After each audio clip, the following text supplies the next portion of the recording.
Hello students, मैं विकास Kumar physics की online classes में आपका एक बार फिर से स्वागत करता हूँ। आज अपन पढ़ेंगे परिनालिका के बारे में। सोलेनॉइड बोलते हैं इंग्लिश में।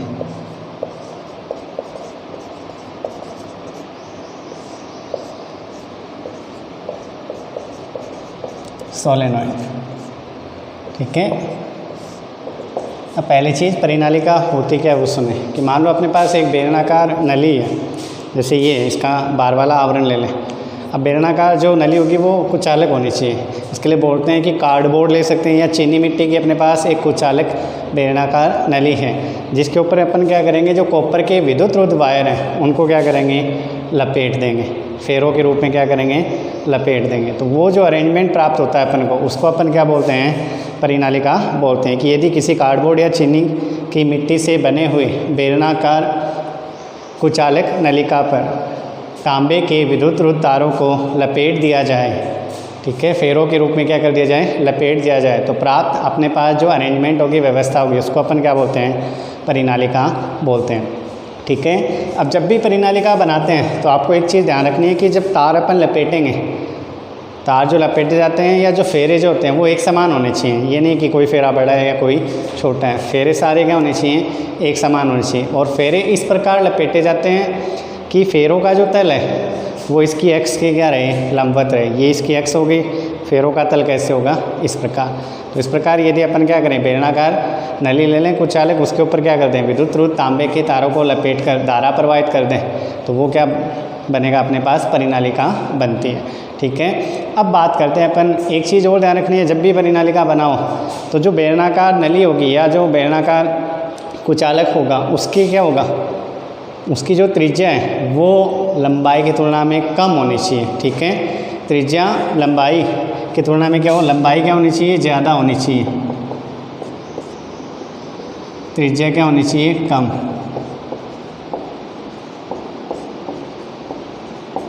कम होनी चाहिए। जब भी आप परिनालिका बनाओ तो आपको ये चीज़ खास तौर पे ध्यान रखनी है कि जो बेलनाकार अपन ने नली ली है उसकी लंबाई ज़्यादा होनी चाहिए, त्रिज्या क्या होनी चाहिए, कम, ठीक है। तो बनाई कैसे जाती है, होती क्या, वो मैंने आपको बता दिया है। अब बात करेंगे अपन इसके चुंबकीय क्षेत्र के बारे में। तो मान लो मेरे पास यहाँ क्या एक परिनालिका बनाता हूँ, ठीक है। ये क्या होगी, मेरे पास परिनालिका हो गई। इस पर दो फेरे ले लेता हूँ मैं, एक बार पहला और ये दूसरा। एक बार केवल दो फेरों की बात करते हैं अपन, ठीक है। तो फेर इसमें मान लो धारा इस प्रकार है, तो अपन को पता है कि इसका एक हिस्सा, जब भी अपन वृत्ताकार कुंडली की बात करते हैं तो ये अगर क्लॉकवाइज है तब तो अपन बोलते हैं किसकी तरह काम करता है, एस की तरह। इट मीन्स इसके क्या होगी, अंदर। इट मीन्स अगर एक्स की बात करें अपन, एक्स की बात करें तो इस प्रकार जा रही है धारा, ठीक है। तो चुंबकीय क्षेत्र की दिशा इसके एक्स पर भी इस साइड है, इसके एक्स पर भी कहाँ है, इस साइड है। परंतु इसके लिए बात करें ऐसे होगी और इसके लिए भी ऐसे ही होगी, दोनों के लिए। चुंबकीय क्षेत्र की दिशा इधर वाला एन हो गया, इधर वाला एस, एन एस।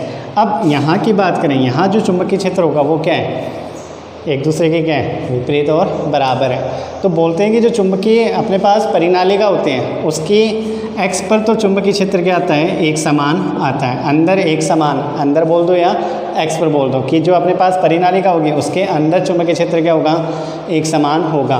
बाहर चुंबकीय क्षेत्र का मान लगभग क्या होता है, 0। क्यों होता है, क्योंकि प्रत्येक फेरे का जो चुंबकीय क्षेत्र है, बाहर की बात हो रही है, वो दूसरे फेरे के चुंबकीय क्षेत्र के बराबर और विपरीत होता है। धारा का मान समान है, फेरा एक समान है, तो चुंबकीय क्षेत्र भी क्या होगा, एक समान। दिशा क्या होती है, विपरीत होती है। इस वजह से क्या होगा, वहाँ पर चुंबकीय क्षेत्र क्या होगा, 0। क्यों, क्योंकि प्रत्येक फेरा दूसरे फेरे के चुंबकीय क्षेत्र को क्या कर देता है, निरस्त कर देता है।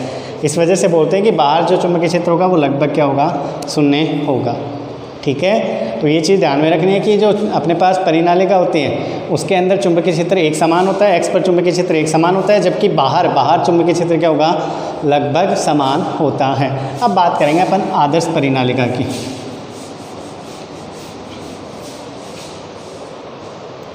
आदर्श परिनालिका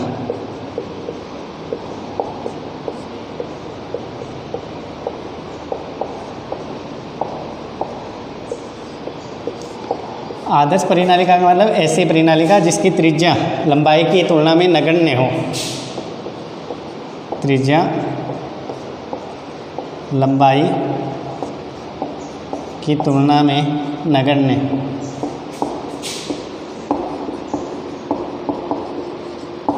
तो ऐसी परिनालिका क्या कहलाती है? आदर्श परिनालिका।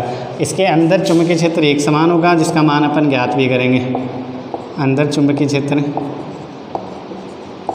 एक समान, ठीक है, और बाहर B का मान क्या होगा? 0 होगा। बाहर जो चुंबकीय क्षेत्र होगा वो क्या होगा? 0 होता है, ठीक है, क्योंकि आदर्श परिनालिका है। तो उन दोनों में स्लाइड सा डिफरेंस यही है। अपन बोलेंगे कि वहाँ बोला था त्रिज्या लंबाई की तुलना में कम होती है, यहाँ बोलेंगे नगण्य होती है, ठीक है। वहाँ बाहर चुंबकीय क्षेत्र थोड़ा बहुत मिलता था, यहाँ क्या होगा? चुंबकीय क्षेत्र नहीं मिलेगा। अगर दोनों में अपन कंपेयर करें, नॉर्मल सोलेनॉइड और जो आइडल सोलेनॉइड है, उन दोनों में अगर अपन कंपेयर करें तो बाहर चुंबकीय क्षेत्र आइडल सोलेनॉइड में क्या होता है? 0 होता है, ठीक है। तो इसका चित्र बनाएंगे अपन अब परिनालिका का। तो देखो,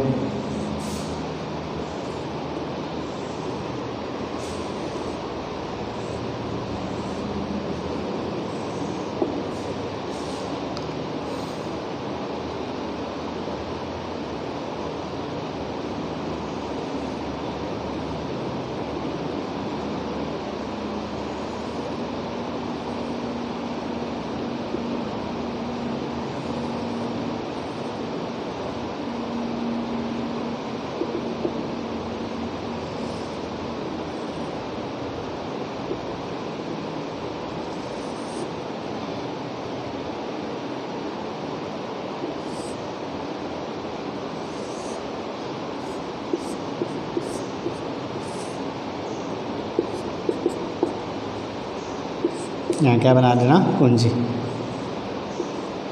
ये अपने पास क्या हो गया? बेलनाकार पात्र, बेलनाकार नली भी लिख सकते हैं, ठीक है। इसमें धारा देखो पीछे से आ रही है, ये ऐसे,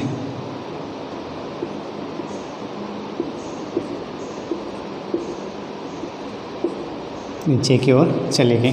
तो इसमें अपन को एक चीज़ और ध्यान रखनी है कि अंदर तो चुंबकीय क्षेत्र क्या होगा? एक समान होगा। अगर उसका चित्र साथ में बनाएं अपन तो बना भी सकते हैं कि अंदर क्या होगा? एक समान होगा और बाहर थोड़ा बहुत मिलेगा। तो अंदर जो चुंबकीय बल रेखाएँ होंगी वो क्या होंगी? बराबर, एक दूसरे की क्या होंगी? समांतर होंगी। इस प्रकार काटनी नहीं चाहिए।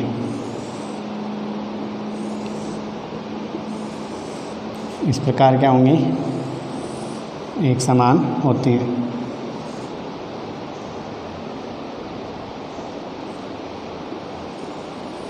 बाहर क्या होंगी? एक समान नहीं होती।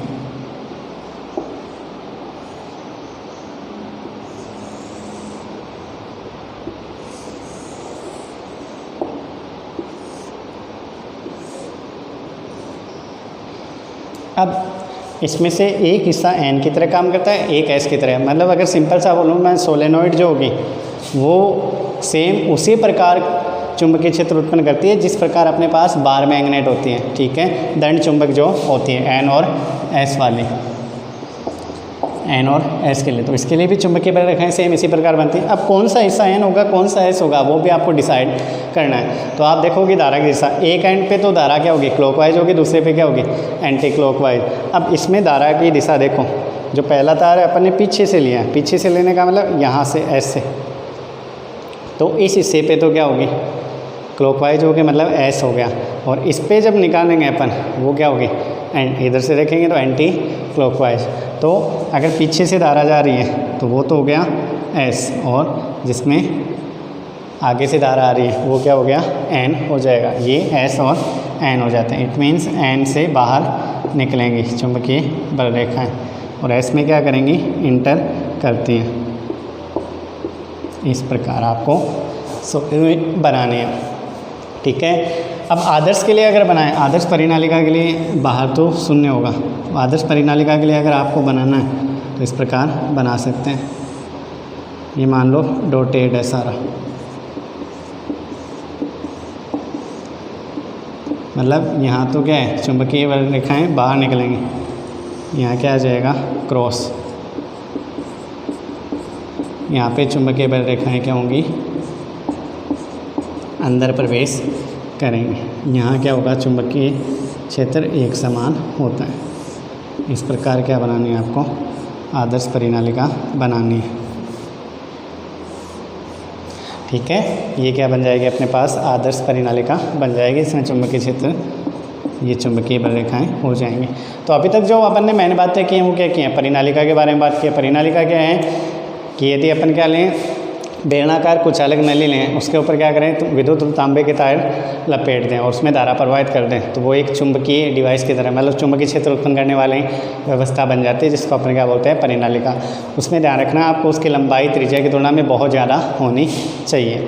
अब अगर परिनालिका की बात करें तो अंदर चुंबकीय क्षेत्र सभी फेरों के लिए एक समान होगा, ये दिशा भी एक समान होगी, इस वजह से अंदर चुंबकीय क्षेत्र एक समान प्राप्त होगा। परंतु बाहर जो फेरे हैं वो एक दूसरे के चुंबकीय क्षेत्र को निरस्त कर देते हैं, जिसके कारण चुंबकीय क्षेत्र का मान क्या होता है, शून्य प्राप्त होता है या लगभग शून्य होता है। शून्य बोलोगे तो फिर आदर्श परिनालिका बोलना पड़ेगा उसमें। ठीक है, इसके बाद आदर्श परिनालिका की बात करें, आदर्श परिनालिका का मतलब ऐसी परिनालिका जिसकी त्रिज्या लंबाई की तुलना में नगण्य हो, शून्य हो, या जिसकी लंबाई बहुत ज़्यादा हो, वो क्या होती है, आदर्श परिनालिका होती है। ठीक है, आदर्श परिनालिका के लिए अपन बोलेंगे कि अंदर चुंबकीय क्षेत्र एक समान होगा, बाहर शून्य होगा। इसके बाद अपन ने परिनालिका बनाई भी है। परिनालिका बनाओ तब ध्यान में रखना है कि वो सिरा जिस पे धारा क्या है, एंटी क्लॉकवाइज हैं। एंटी क्लॉकवाइज का मतलब ऐसे हो, वो तो क्या होगी, एन होगा, और जो क्लॉकवाइज जिस पे धारा क्या हो, क्लॉकवाइज हो, वो एस होगा। तो आप एक हिस्से को डिसाइड कर लो जिससे धारा निकल रही है। अब धारा अगर पीछे से ऊपर चढ़ रही है तब तो अपन बोल देंगे वो एस है, अगर फ्रंट से चढ़ती तो एन है। इस प्रकार अपन डिसाइड कर देंगे। ये दोनों के लिए चुंबकीय क्षेत्र बनाए, ये परिनालिका के लिए, ये आदर्श परिनालिका के लिए। अब नेक्स्ट टॉपिक है अपन पास अनंत लंबाई की परिनालिका का चुंबकीय क्षेत्र निकालना अपन को।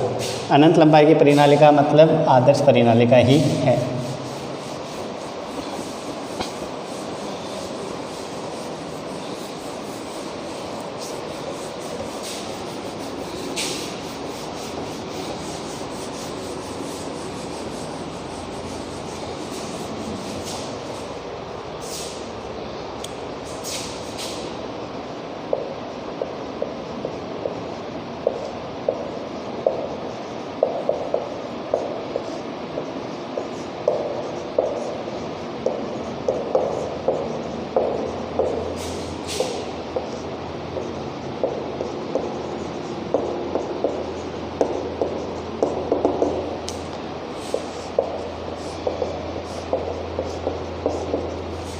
देखो, आदर्श परिनालिका के लिए अपन को क्या निकालना है, चुंबकीय क्षेत्र।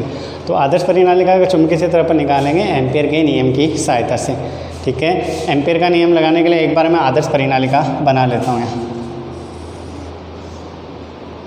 आदर्श परिनालिका का जो चुंबकीय क्षेत्र है उसको बना लेते हैं अपन यहाँ।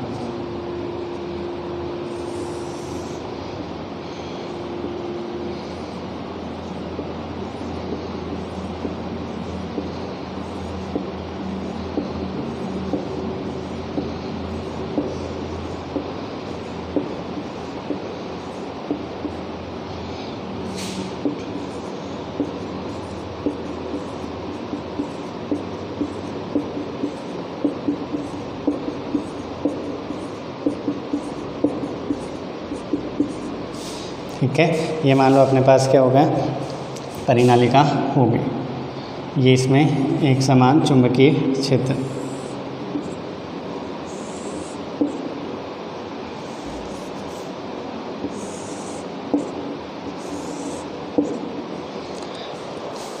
ठीक है, अब अपन देखो अपने पास ये क्या होगी, आदर्श परिनालिका होगी, जिसके लिए अपन बोलते हैं कि अंदर चुंबकीय क्षेत्र का मान एक समान होता है, बाहर क्या होगा, जीरो।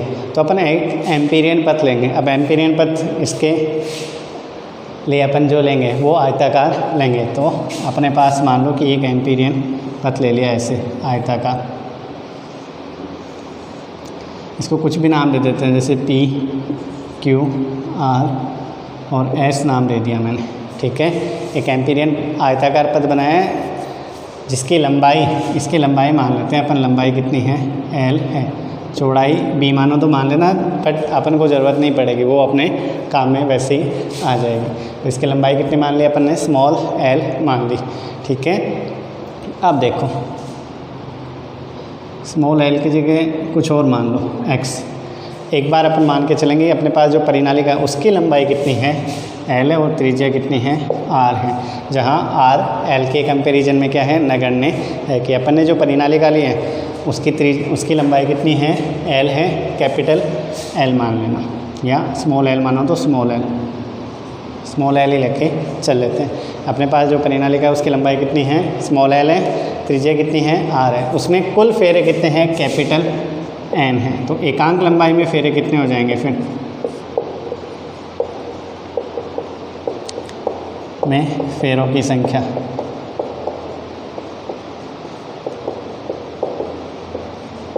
इसको स्मॉल n मान लेते हैं। कुल लंबाई l है, कुल फेरे n है, तो n/l ये क्या हो जाएगा एकांक लंबाई में फेरों की संख्या। एक बार रिपीट कर देता हूँ मैं दोबारा कि अपने पास एक परिनालिका है जिसकी लंबाई स्मॉल l है, इसकी त्रिज्या क्या है r है, जहाँ r क्या है l के कंपैरिजन में नगण्य है। ठीक है, इसके लिए एकांक इसमें फेरों की संख्या कैपिटल n है, तो एकांक लंबाई में कितनी हो जाएगी n/l। अब इसकी लिए x पे निकालना है क्योंकि x पे क्या होगा चुंबकीय क्षेत्र, तो x पे चुंबकीय क्षेत्र ज्ञात करने के लिए अपन मानते हैं कि एम्पीरियन पथ जो कि आयताकार है जिसकी लंबाई कितनी है स्मॉल x माननी है। ठीक है, तो एम्पीरियन पथ हो गया, तो एम्पियर का नियम हम लगाएंगे अपन। तो एम्पियर के नियम से देखो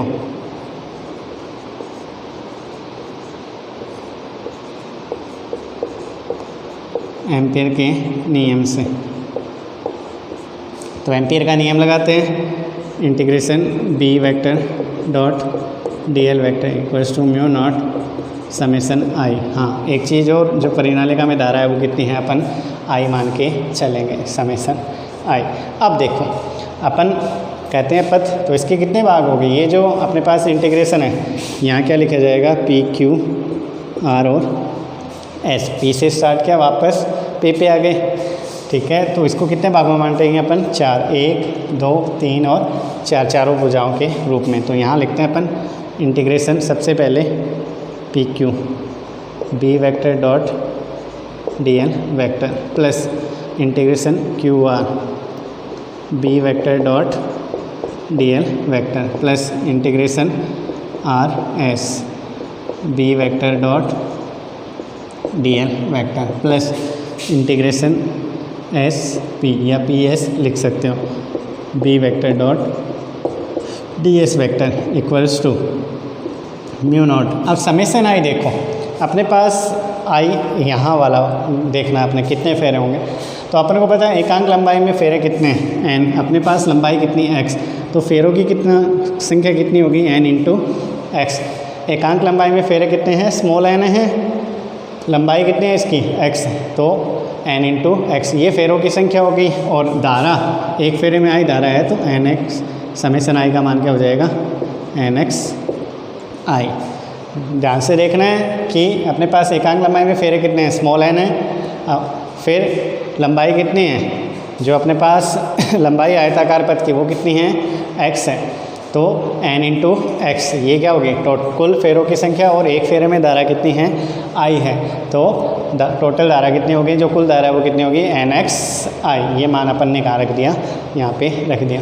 अब देखो अपन बात करते हैं सबसे पहले इनकी पी क्यू, तो पी क्यू पे अल्पांश कहाँ होगा यहाँ, तो अल्पांश की दिशा और चुंबकीय क्षेत्र की दिशा एक ही दिशा में है, तो यहाँ क्या लिखेंगे integration P Q B D L cos कितना हो गया 0 प्लस क्यू आर पे कहाँ होगा इस साइड, तो अल्पांश की दिशा इस साइड है, बी की दिशा इस साइड 90 हो गया। ये बाहर है, बाहर बी का मान कितना होता है परिनालिका है, बाहर बी का मान क्या होगा 0, और यहाँ पे डी एल इस साइड बी इस साइड, तो यहाँ पे कोण कितना हो गया 90, यहाँ पे भी कोण कितना हो गया 90 हो गया। तो इन दोनों के लिए कोण 90 हो गया और इसके लिए बी 0 हो गया। इट मीन्स तीनों टाइम क्या हो जाएंगे 0। फिर भी एक बार लिख देता हूँ Q R B D L cos 90 plus R S तो बाहर है, बी का मान ही क्या हो गया 0 D L vector plus S P, इसके लिए B D L cos 90 equals to mu naught N X I, ये मान आ जाएगा। तो ये तीनों मान ही क्या हो गए 0, cos 90 का मान 0, तो यहाँ क्या हो गया b integration D L equals to mu naught N X I.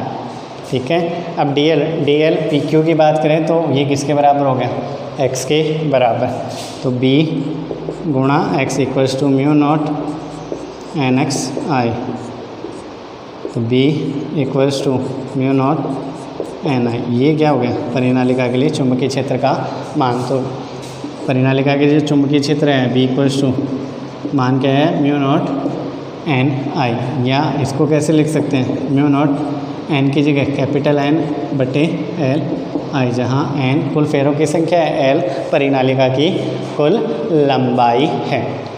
ठीक है, तो ऐसे लिख सकते हैं। एक चीज़ और देख सकते हो आप कि जो चुंबकीय क्षेत्र है वो लंबाई पे निर्भर नहीं करता, ना त्रिज्या पे निर्भर करता है। हाँ, एकांक लंबाई में फेरों की संख्या पे निर्भर जरूर करता है। तो उसी के अकॉर्डिंग अपन देखेंगे।